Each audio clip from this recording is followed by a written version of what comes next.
During the course of this investigation, we came across some absolutely horrific stories. Dogs that had been tortured and beaten, left with horrific injuries. And then we came across one dog in particular who had both the most terrible experience but also a really happy outcome. She's called Cupcake. And so I went to try and find her and the woman who's been helping to rehabilitate her.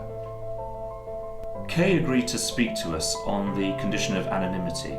That's because she's terrified that local dog fighters might try to seize Cupcake back and return her to the world of hell that she'd liberated her from. So you've had her for 18 months now, is that right? And what's her journey been like during that time? Pretty remarkable. The fact that when she arrived she was in shutdown, that she's made such a comeback, and that she's learnt to trust again, to trust not just humans but dogs, and to enjoy life again. She functioned, she was just, a machine. Whereas now she loves to play ball, she loves to cuddle, she loves to interact with the other dogs. So yes, she's got full quality of life again. Cupcake was quite literally found on death row in a dog pound. She had been used as a bait dog. In other words, she was tied up and used as a sparring partner, a defenceless sparring partner, to train fighting dogs. Yes, she came here, she was in shutdown, she was broken, completely broken. She had no trust in humans at all. She had no trust in other dogs. And she mentally was completely unstable. I saw her broken teeth, her damaged, and her tongue has sections missing from it, the scars around the eye, the healed scars all around the neck area, neck and chest. I realised that they were consistent with dog fighting. So she'd be forced to be, if you like, a sparring partner. That's it.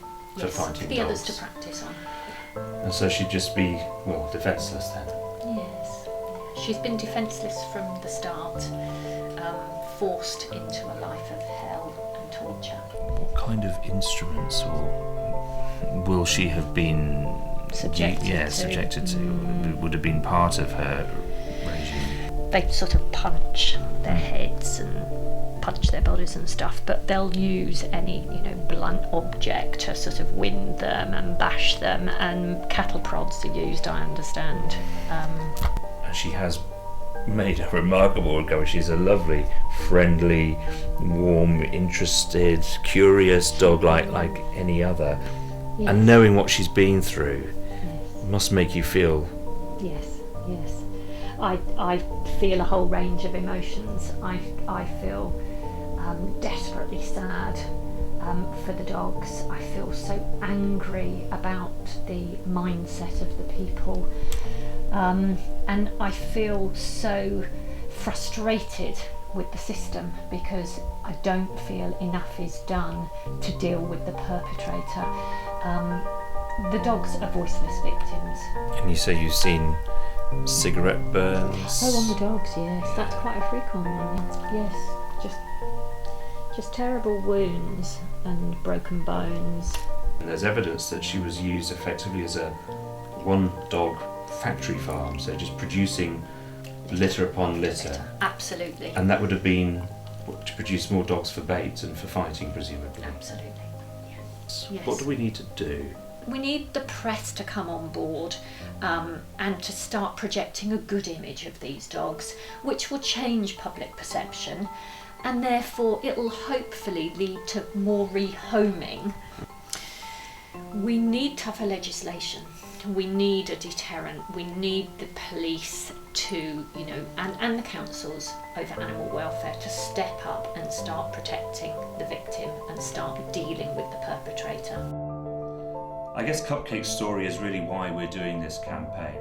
There are so many dogs out there that are trapped in this world of dog fighting and being used as bait dogs. And it's really important that we get out there, we help rescue them and rehabilitating them, We're going to be paying all of Cupcake's veterinary costs and those of all the other dogs that we helped to rescue. We've got to stamp this out. This is one of the worst betrayals of an animal you could possibly think of. The injuries that the dog suffers are incredibly nasty. This doesn't belong in our centre. It belongs in the dark, distant past. So please help us to stamp dog fighting out once and for all.